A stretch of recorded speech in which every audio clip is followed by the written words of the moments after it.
The Last Hero of the White Mountain, written by Tagmid Ashraf. The dawn over Al-Firdaws did not simply break, it ascended like a golden prayer over the jagged peaks of the Swiss-like Alps that guarded the realm. These mountains, known to the locals as the Sentinels of Silver, were capped with eternal snow, their white crowns piercing the sapphire sky. Below them lay a kingdom that seemed carved out of a dream, cascading waterfalls that sung in rhythmic thunder, and valleys so green they felt like velvet carpets laid out for the angels.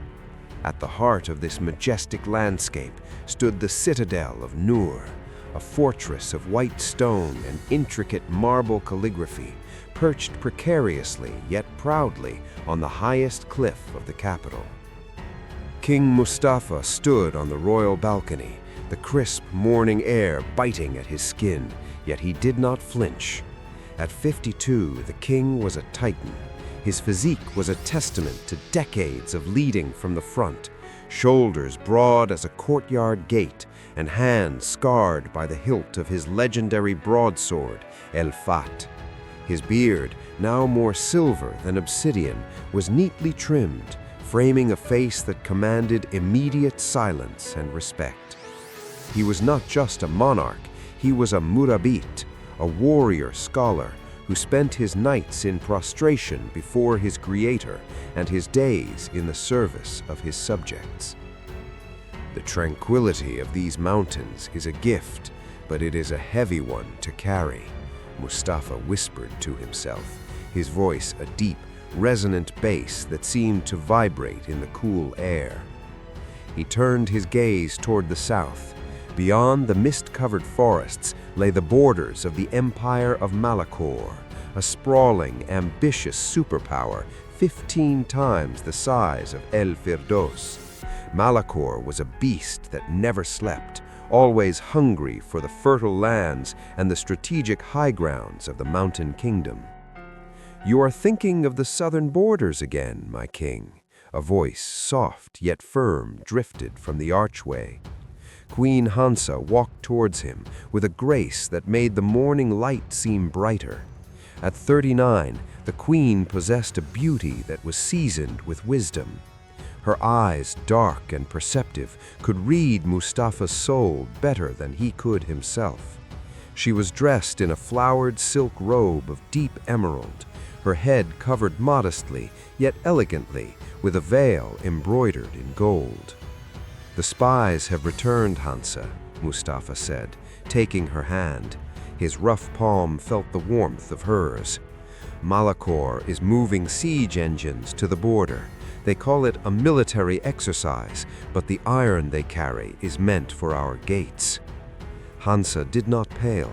She stood beside him, looking out at the kingdom she managed with such meticulous care. "Then we must prepare not just our swords, but our hearts. Al-Firdaws has never fallen because its foundations are built on faith, not just stone. But tell me, have you spoken to our sons?" Mustafa sighed, a sound like shifting gravel. "Hamza is at the barracks, training the cavalry. His spirit is as bright as the sun, but his heart is too honest for the shadows that are coming. And Hashim," he paused, looking down to the lower gardens where the library stood, "Hashim is a mystery even to me." The training grounds of Al-Firdaws were not merely a place of exercise, they were a crucible of sweat and iron. Hamza stood in the center, his chest heaving with rhythmic precision. Before him stood 4 seasoned elite guards, their shields interlocked like a wall of bronze. "Is this all the strength the sons of the mountains possess?" Hamza mocked, his voice, mocking yet encouraging. Suddenly he moved. He was a blur of motion, a golden storm of power. With a roar that seemed to echo from the peaks above, he struck. His practice sword, a heavy oaken blade, crashed against the shields with the force of a falling boulder. He didn't just fight, he orchestrated a symphony of violence. Within minutes, the guards lay scattered on the dust, gasping for air, while Hamza stood tall, not a single bead of sweat betraying his exhaustion. "Pick up your steel," he commanded, a grin flashing through his rugged beard. "If Malakor's shadow falls upon these gates, they will not ask if you are tired, they will only ask if you are ready to die." As the soldiers cheered, Hamza looked up at the high balcony. He saw his father, King Mustafa, nodding in approval. In that moment, Hamza felt the weight of the crown, not as a burden of power, but a duty of blood. He was the sword of Al-Firdaws, the shield of his father's legacy. Meanwhile, in the subterranean silence of the great library, the air was heavy with the scent of old parchment and cold stone. Prince Hashim did not look up when the heavy iron-bound door creaked open. He didn't need to. Princess Hafsa walked in, her footsteps echoing with a sharpness that matched her temper. She was the middle child, a woman of fire and steel, who felt she had to be twice as fierce to be heard in a world of kings. The soldiers are shouting Hamza's name so loud it can be heard in the lower villages, Hafsa said, her voice dripping with a mixture of pride for her elder brother and disdain for the younger one. "And here you sit, brother, playing with ink and shadows while the world prepares for fire." Hashim's hand remained steady as he dipped his quill into the dark ink. "The world is always on fire, Hafsa. Most people just only notice when the smoke reaches their eyes." He finally turned, his gaze piercing through her like a blade. "Tell me, sister, when you look at the great empire of Malakor, what do you see?"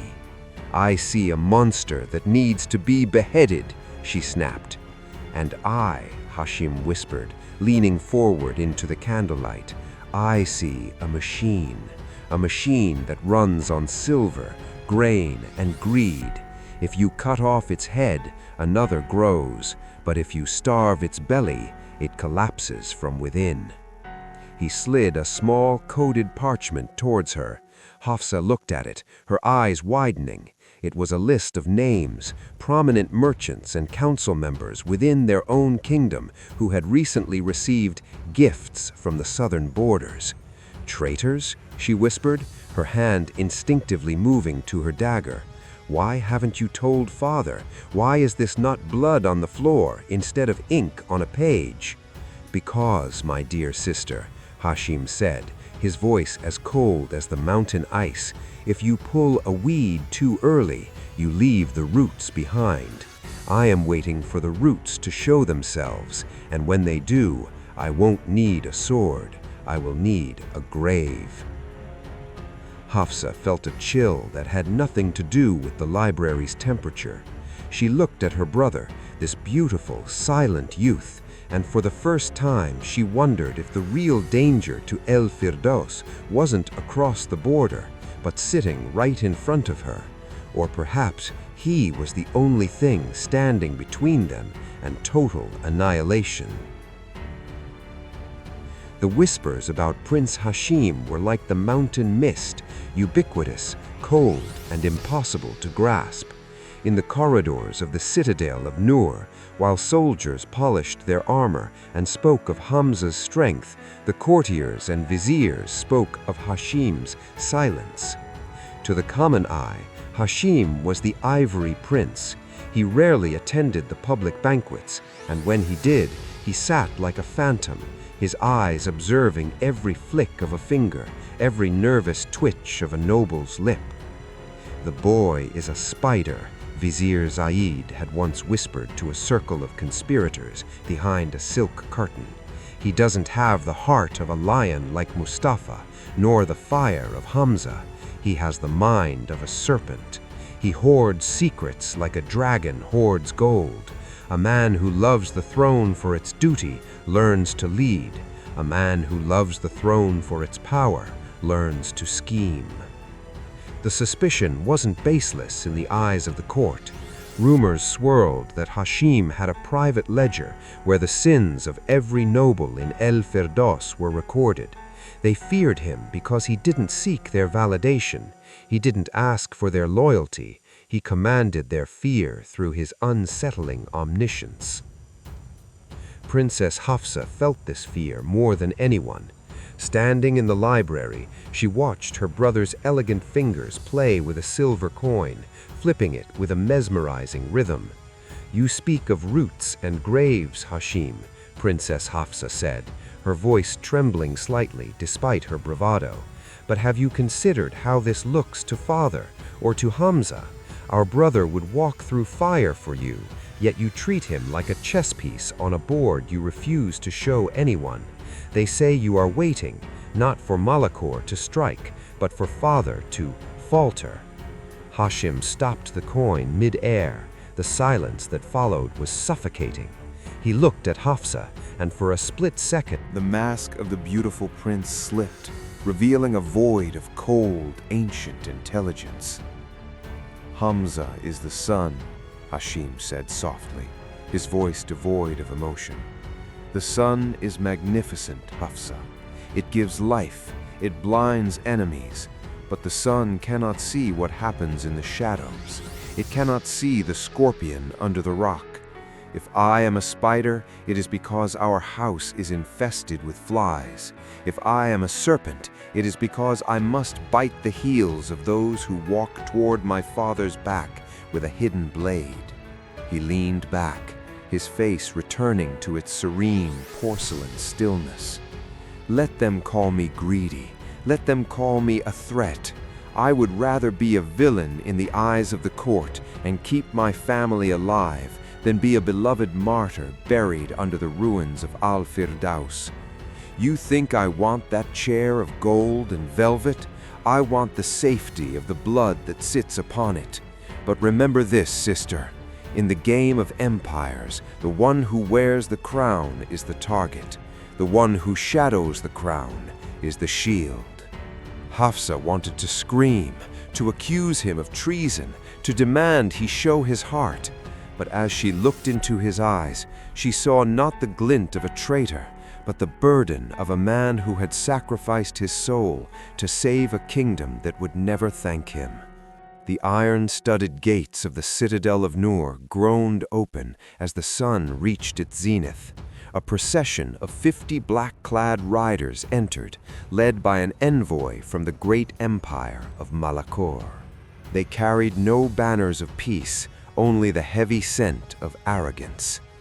In the great hall, King Mustafa sat on the throne of cedar, flanked by Prince Hamza, who stood like an unsheathed sword, and Queen Hansa, whose calm eyes missed nothing. Prince Hashim was absent from his father's side, lurking instead in the shadowed gallery above, invisible to the visitors, but seeing everything. The envoy, a man named General Kailas, with eyes like flint, did not bow.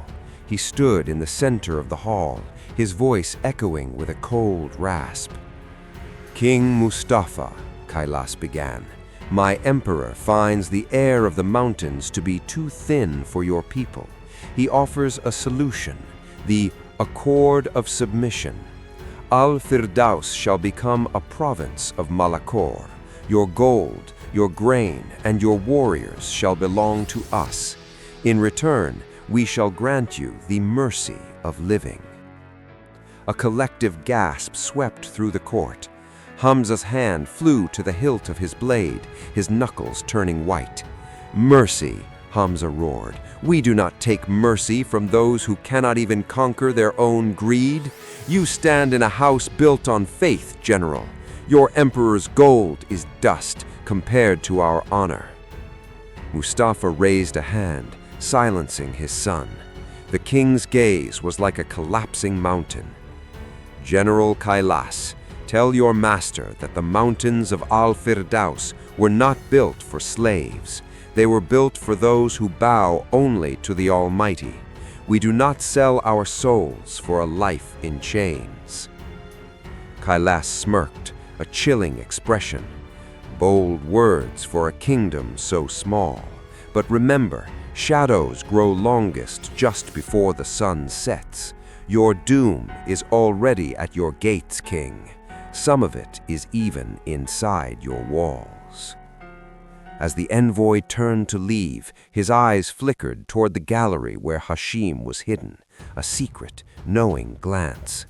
From the shadows, Hashim felt his blood turn to ice. He realized Kailas was playing a double game. The envoy's insult was a distraction.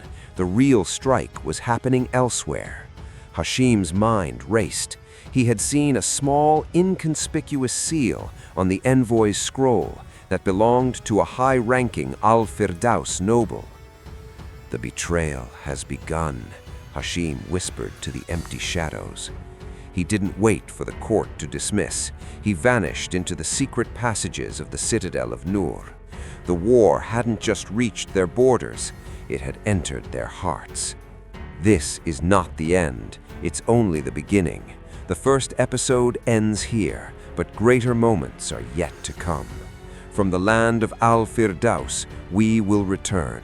Subscribe to the channel and turn on the bell icon to witness what happens next.